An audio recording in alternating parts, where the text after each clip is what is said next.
What is 3.4% of 65? Remember, what is my unknown? I'm going to mark this by letter N. Is stands for equal.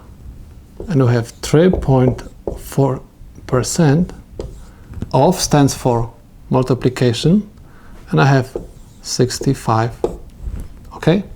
Now, N is already by itself, so simply I have to multiply 3.4 times 65. Okay, I'm going to perform my multiplication over here. So I have 3.4 times 65. 5 times 4 is 20, right? 0 and carry 2. 5 times 3 is 15 plus 2 is 17.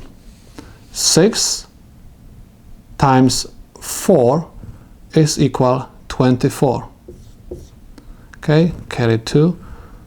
6 times 3 is 18 plus 2 is 20.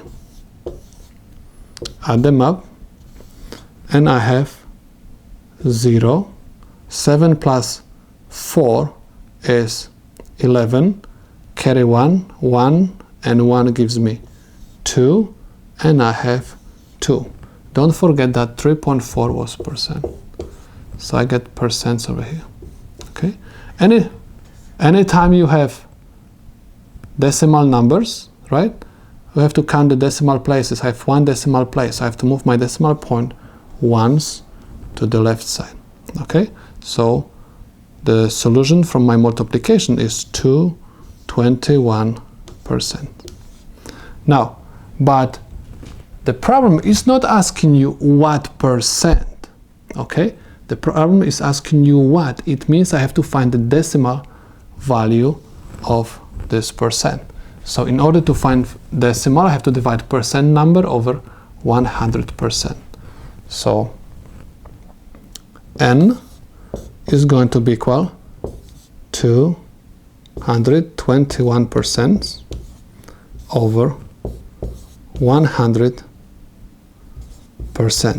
Percent and percent will cancel out, and because we divide by 100, we have to move the decimal point twice to the left side. Remember, anytime there is no decimal point, there is always invisible decimal point at the end of the number.